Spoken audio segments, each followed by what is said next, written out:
Olá! Hoje a gente vai dar uma olhada num assunto que à primeira vista parece uma ótima ideia, mas que na verdade esconde um paradoxo e tanto. A ideia de dar prêmios para empresas só porque elas são éticas.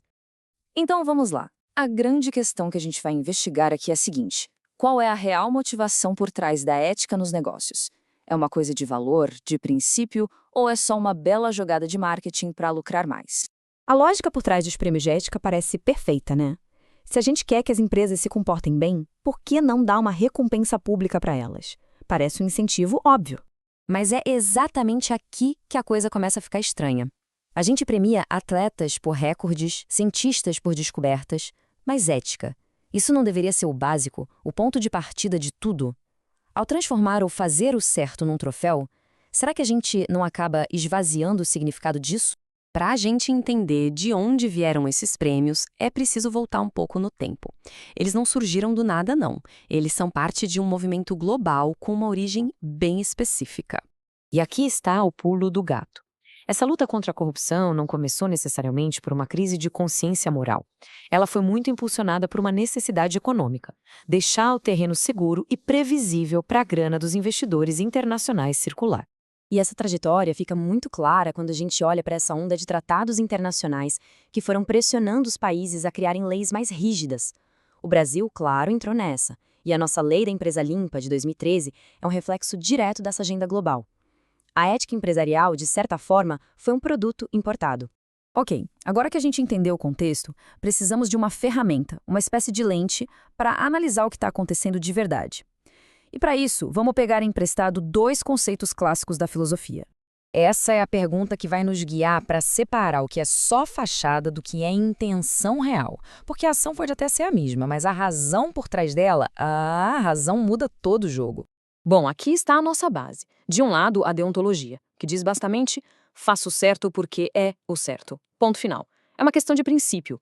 Do outro lado, o utilitarismo, que diz: faça aquilo que traz o melhor resultado. Aqui a questão é de cálculo de custo-benefício.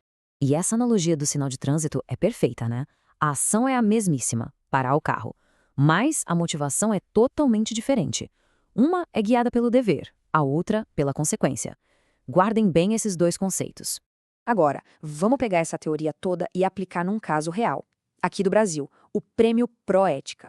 O Proética foi pensado para ser um selo de qualidade, um reforço positivo para as empresas que levam a sério a prevenção da corrupção. E olha só, ele é super seletivo. Em 2016, por exemplo, a grande maioria das empresas que tentaram não passaram no filtro. Isso, claro, faz o selo ser ainda mais valioso para quem consegue. E o que os próprios executivos dizem sobre isso é muito revelador. Dá uma olhada. O presidente de uma grande empresa de engenharia não fala sobre dever moral. Ele fala de reputação, de como o mercado americano olhava com desconfiança para eles. O prêmio Proética, nesse caso, apareceu como uma solução para um problema de negócio. Isso é puro utilitarismo. E aqui tem outro depoimento que vai na mesma linha. Um representante de outra empresa fala na lata: compliance é custo, o empresário pensa em ganho. A intenção, segundo ele, é mostrar transparência para o mercado. Ou seja, de novo, é um cálculo, é uma estratégia de custo-benefício. E aqui talvez a descoberta mais irônica de todas. As grandes empresas, com grana para investir, trataram a ética como uma estratégia utilitarista. Já as pequenas, sem capital para bancar sistemas de compliance caríssimos, tiveram que apelar para o quê? Para moral. Para princípios como respeito. A ética por dever, a deontológica, virou o último recurso para quem não podia pagar pela ética estratégica. Com tudo isso, fica bem claro que está acontecendo uma transformação.